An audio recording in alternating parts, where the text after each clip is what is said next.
بسم اللہ الرحمن الرحیم ان للہ و انا الیہ راجعون۔ شہر مکہ کی فضا میں غم و اندوہ کا ماحول ہے۔ کائنات کا ہر ذرہ اس غم کو محسوس کر رہا ہے، کیونکہ صاحب خطاب لولاک حبیب خدا حضرت ختمی مرتبت محمد مصطفیٰ صلی اللہ علیہ وآلہ وسلم کا دل محزون ہے، کیونکہ ان کی یار و مددگار حضرت خدیجہ سلام اللہ علیہا کی وفات کا دن ہے۔ رسول اکرم صلی اللہ علیہ وآلہ وسلم جناب خدیجہ سلام اللہ علیہا کے غم میں آج آنسو بہا رہے ہیں، اور آپ کے سوگ میں انا للہ و انا الیہ راجعون کا ورد کر رہے ہیں۔ حضرت صلی اللہ علیہ وآلہ وسلم کیوں نہ غمگین ہو۔ 25 سال بی بی خدیجہ سلام اللہ علیہا نے سخت ترین حالات میں آپ صلی اللہ علیہ وآلہ وسلم کا ساتھ جو دیا تھا، اسلام کی ترویج اور رسول اللہ کی حمایت میں جو فداکاری اور ایثار کا نمونہ جناب خدیجہ علیہ السلام نے پیش کیا ہے، وہ اپنی مثال آپ ہے۔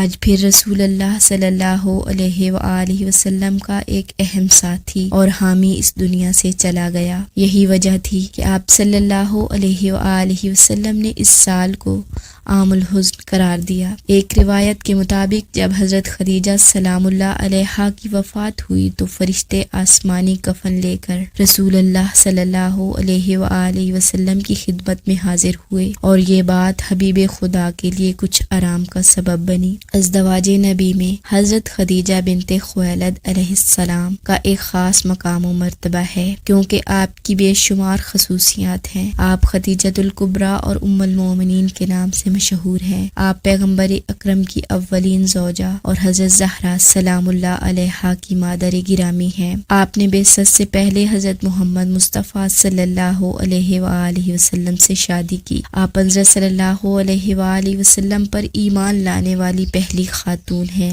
حضرت خدیجہ علیہ السلام نے اپنی ساری دولت اسلام کی راہ میں خرچ کی۔ پیغمبر اکرم صلی اللہ علیہ وآلہ وسلم نے حضرت خدیجہ علیہ السلام کے احترام میں ان کی زندگی کے دوران دوسری زوجہ اختیار نہیں کی، اور آپ کی وفات کے بعد بھی آپ کو اچھے الفاظ میں یاد فرماتے رہے۔ آپ صلی اللہ علیہ وآلہ وسلم نے فرمایا، دین اسلام علی علیہ السلام کی تلوار اور خدیجہ علیہ السلام کے مال کی وجہ سے قائم ہے اور پروان چڑھ رہا ہے۔ حضرت خدیجہ علیہ السلام اسلام سے قبل بھی موحد تھی اور کبھی کسی بت کی عبادت نہیں کی، اور ذرا برابر بھی آپ کے ایمان میں شرک اور ریس نے رکھنا نہیں ڈالا۔ حضرت خدیجہ سلام اللہ علیہا کی وفات حسرت آیات پر تعزیت و تسلیت پیش کرتے ہیں۔ السلام علیک یا ام المؤمنین، السلام علیک یا زوجتا سید المرسلین، السلام علیک یا ام فاطمہ زہرا سیدۃ النساء العالمین۔